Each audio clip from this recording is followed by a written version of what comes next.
கிளைக்கழகங்களின் செயலாளர்களே, நிர்வாகிகளே, செயல் வீரர்களே, உங்கள் அத்தனை பேருக்கும் முதற்கண் என்னுடைய நன்றி கலந்த வணக்கத்தினை தெரிவித்துக் கொள்கின்றேன்.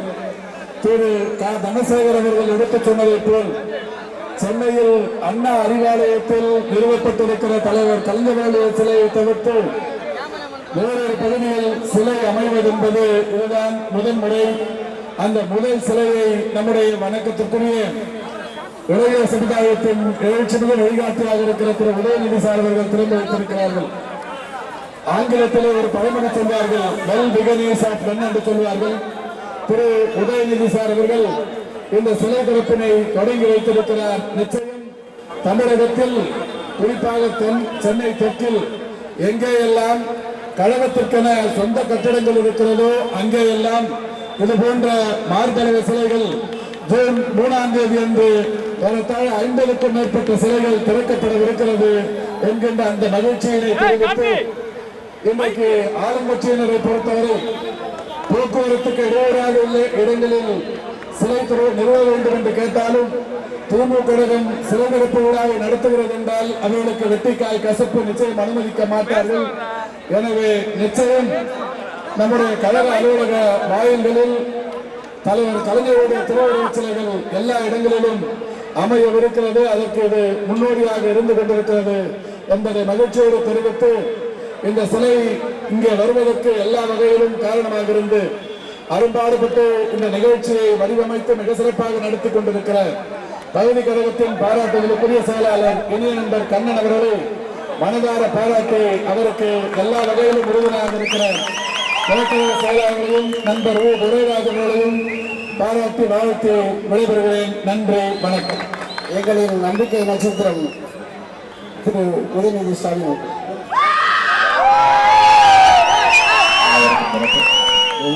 கழகத்தினர் போக்குவரத்துக்கு இடையூறாக இல்லாமல் காவல்துறைக்கு அவர்களோடு இணைந்து போக்குவரத்துக்கு இடையூறு இல்லாமல் பார்த்துக் கொள்ள வேண்டும்.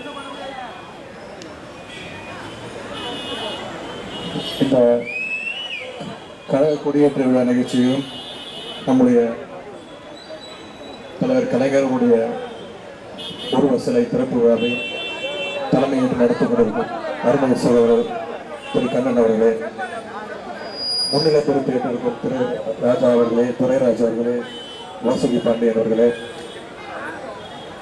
சிறப்பு அழைப்பாளர்கள் அண்ணன் மாசு அவர்களே, அன்பில் மகேஷ் பிரியாமொழி அவர்களே, அண்ணன் தனசேகரன் அவர்களே, மற்றும் இங்கு வந்திருக்கும் கழகத்தின் இளைஞர் நிலை சார்ந்த சகோதரர்களே, மகளிர் நிலை சார்ந்த சகோதரிகளே, கழகத்தின் மூத்த முன்னோடிகளே, அனைவருக்கும் முதல் என்னுடைய நன்றியையும் வணக்கத்தையும் தெரிவித்துக் கொள்கிறேன்.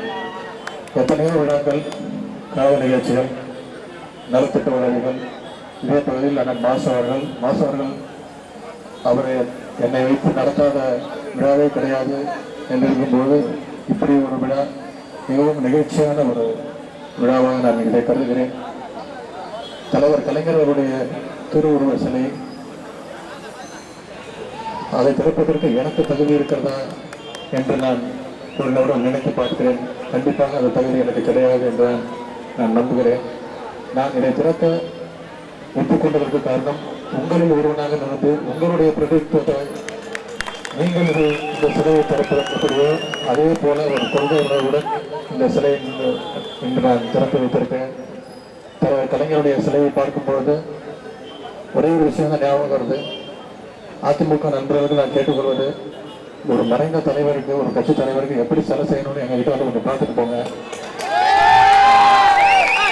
நான் ஏதோ கிண்டலுக்காக சொல்லணும்னு நினைச்சாதீங்க. உங்களுக்கே தெரியும், மறைந்த முதல்வர் ஜெயலலிதா அவங்களுடைய கட்சி தலைமை அலுவலகத்தில் சிலைன்னு சொல்லி வச்சாங்க.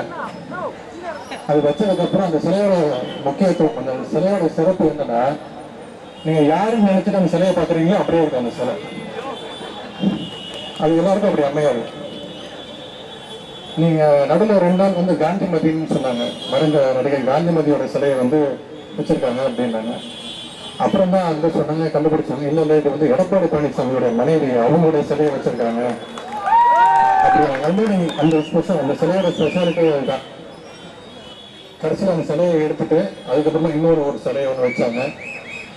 நான் ஏன் அதை சொல்றேன்னா, ஏதோ கடமைக்கு நம்ம வச்ச சிலை அப்படிதான் இருக்கும். உண்மையான உணர்வோடு உண்மையான அன்போடு வைக்கிற சிலை நமக்கு கடமை சிலை மாதிரி இருக்கும். அதே போல அண்ணன் மாசவர்கள் காரில் வந்து இருக்கும்போது சொன்னாங்க, இந்த மாதிரி தலைவருடைய பிறந்தநாள் ஜூன் 3ஆம் தேதிக்குள்ள கிட்டத்தட்ட 30 சிலைகளை நம்மளுடைய கழக அலுவலகங்கள் எங்கெல்லாம் இருக்காங்க வைக்க போறோன்னு. அதுக்கு என்னுடைய பாராட்டுகள், வாழ்த்துகள். நான் இப்போ சொன்னேன், ஆனால் 30 சிலை தமிழ்நாட்டினுடைய ஒவ்வொரு முடுக்களையும் நம்மளுடைய தலைவர் சிலை நம்ம வைக்கணும் அப்படின்னா அப்போ அண்ணன் சொன்னாங்க, நமக்கு கார்பரேஷன் பர்மிஷன் கிடைக்காது, கவர்மெண்ட் பர்மிஷன் கிடைக்காது அப்படின்னா. ஏன்னா விரைவில் ஆட்சி மாற்றம் வரப்போது.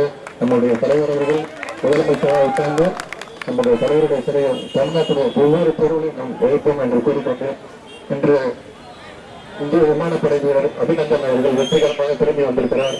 அவருக்கும் இந்த நேரத்தில் நம்முடைய கழகத்தின் சார்பாக நம்முடைய வணக்கத்தையும் அவருடைய குடும்பத்துக்கும் என்னுடைய வணக்கத்தையும் தெரிவித்துக் கொண்டு விரைவில் தமிழகத்தில் ஒரு ஆட்சி மாற்றம் வரப்போவது, அதுக்கான அறிகுறிகள் நிறைய தெரிகிறது. வருகிற அடுத்த மாதம் 40 பாராளுமன்ற தேர்தலுக்கும் பாராளுமன்றத்துக்கும் கிட்டத்தட்ட 21 சட்டமன்ற இடைத்தேர்தல் நடைபெற வருகிறது. தமிழக மக்கள் ஒரு ஆட்சி மாற்றத்தை காண தயாராக கொண்டிருக்கிறார்கள், காத்துக் கொண்டிருக்கிறார்கள். தமிழகம் முழுவதும் கிராம ஊராட்சி சபை மீட்டிங்ல நானும் போய் மக்களை சந்திச்சுட்டு வந்திருக்கிறேன். விரைவில் ஒரு ஆட்சி மாற்றம் வரும், அதற்கான சான்றுதான் கூடியிருக்கும் இந்த பெருக்கூட்டம் என்பதை கூறிக்கொண்டு இந்த சிறப்பான வரவேற்பை அழைத்த நம்முடைய கழகத்தினருக்கு நன்றி வணக்கத்தை தெரிவித்துக் கொண்டு விடைபெறுகிறேன். நன்றி, வணக்கம்.